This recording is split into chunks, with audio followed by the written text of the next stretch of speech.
শান্তিনিকেতনে বিজেপি নেতাকে বন্দুকের বাঁট দিয়ে মার ধারালো অস্ত্র দিয়ে কোপানোর চেষ্টা, ওই বিজেপি নেতাকে খুনের হুমকিও দেওয়া হয়েছে বলে অভিযোগ। এই বিষয় নিয়ে বিস্তারিত জানতে কথা বলে নেব। আমাদের সঙ্গে টেলিফোন লাইনে রয়েছেন প্রতিনিধি ভাস্কর মুখোপাধ্যায়। ভাস্কর, বিজেপি নেতার ঠিক কি অভিযোগ, কি কারণে এই হামলা, পুলিশ কি বলছে?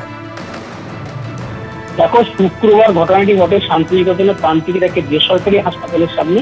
বিজেপি নেতার অভিযোগ যে তার উপর হামলা চালিয়েছে এবং শুধু হামলা চালানো নয়, বন্দুকের বাঁটে করে মারধর করা হয় এবং ধারালো অস্ত্র দিয়ে তাকে খুন করার চেষ্টা করা হয়। এবং এই বিজেপি নেতা অর্থাৎ অরুণ দাস, তার বক্তব্য হচ্ছে যে গত বিধানসভা ফল বেরোনোর পরই এই তৃণমূলের লোকজন তার উপর আক্রমণ করেছিল, তিনি ঘর ছেড়ে পালিয়ে গেছিলেন। প্রায় 2 মাস পর তিনি ফিরে আসেন এবং এই লোকসভা ভোটের আগে তিনি আবার সক্রিয়ভাবে বিজেপির সঙ্গে যুক্ত হয়েছেন এবং কাজ করছেন। তাতে এই তৃণমূল কর্মীদের ক্ষোভ এবং তাকে আটকানো হয় এবং তাকে বলা হয় তুই কেন আবার বিজেপি করছিস, এবং তারপরই তাকে মারধর শুরু হয়, বন্দুক বার করা হয়, বন্দুকের বাট করে তাকে মাথায় মারা হয়। তারপরে ধারালো অস্ত্র নিয়ে তাকে মারতে যায়, সেই সময় তিনি ছুটে কোনো স্থানে বাঁচেন এবং তারপরে তারা আসেন এবং শান্তিনিকেতন থানায় অভিযোগ দায়ের করেছেন। এখন জিডি করা হয়েছে, পুলিশ পুরো বিষয়টি তদন্ত করে দেখছে, এখনো পর্যন্ত কাউকে গ্রেফতার করতে পারেনি। এদিকে তৃণমূলের অভিযোগ হচ্ছে যে এই বিজেপি যে অভিযোগ করছে সম্পূর্ণ মিথ্যা, এখানে বিজেপির কোনো ভিত্তি নেই। এই বিজেপি নেতা এর আগে তিনি দুর্নীতি করেছিলেন, তারপর তিনি এখান থেকে পালিয়েছিলেন, এখন ফিরে এসছেন এবং মানুষ ক্ষোভের মধ্যে পড়েছেন, কিন্তু তিনি এখন তৃণমূলের বিরুদ্ধে অভিযোগ করছেন। কিন্তু বিজেপি একটা সরাসরি বিজেপি জানিয়েছে যে এই স্থানে যে তৃণমূল নেতা অর্থাৎ বাবু দাস, যিনি 1 নম্বর ওয়ার্ডের যে কাউন্সিলর রয়েছেন তার স্বামী, এবং এই বাবু দাসের নেতৃত্বেই গতকাল এই বিজেপি নেতাকে মারধর করা হয়েছে বলে বিজেপির তরফে অভিযোগ করা হয়েছে। ধন্যবাদ ভাস্কর। একদিকে যখন শান্তিনিকেতনে বিজেপি নেতাকে মারধর করার অভিযোগ উঠছে, অন্যদিকে লোকসভা ভোটের আগে পশ্চিম মেদিনীপুরের নারায়ণগড়ে বিজেপি শিবিরে বড় সড় ধাক্কা। বিজেপির মণ্ডল সভাপতি সহ 31 জন বিজেপি পদাধিকারীর পদ ছাড়ার সিদ্ধান্ত।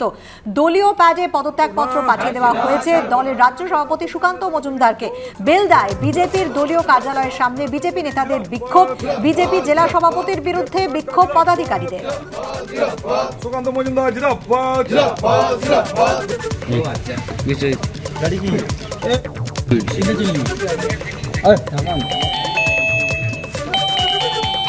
বিজেপি জেলা সভাপতির বিরুদ্ধে প্রকৃত বিজেপি কর্মীদের বাদ দিয়ে দেওয়ার অভিযোগ উঠছে।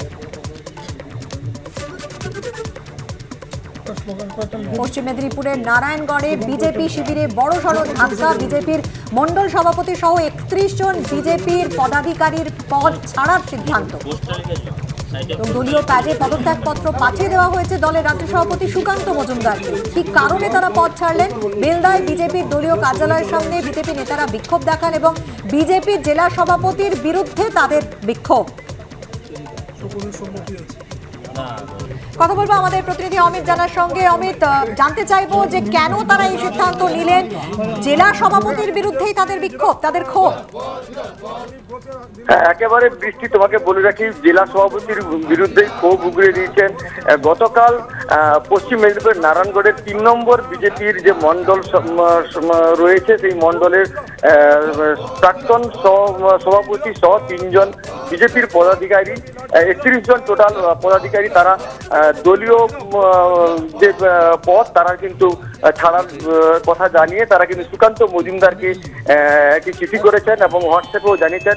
এবং যেটা তোমাকে বলে রাখি যে 31 জন বিজেপি নেতা তাদের দলীয় পদত্যাগপত্র লিখে গতকাল রাতে সেই পদত্যাগপত্র রাজ্য সভাপতি সুকান্ত মজুমদারকে পাঠিয়ে দিয়েছেন। এবং বেলদার থানার চকবলি বিজেপির দলীয় কার্যালয়ের সামনে বিজেপি নেতাদের বিক্ষোভ প্রদর্শন করতেও দেখা যায়, স্লোগান দিতে দেখা যায় যে দলীয় সিদ্ধান্তের বিরুদ্ধে যিনি একক সিদ্ধান্ত নিয়ে জেলা সভাপতি, তিনি কিন্তু সিদ্ধান্ত গ্রহণ করছেন পুরনো কর্মীদেরকে, বিজেপি কর্মীদেরকে বাদ দিয়ে, তাই তারা এই সিদ্ধান্ত নেন। এবং আরো জেলা সভাপতির বিরুদ্ধেই তাদের মূলত অভিযোগ এবং সেই কারণেই তাদের এই পদত্যাগপত্র। অনেক ধন্যবাদ অমিত তোমাকে।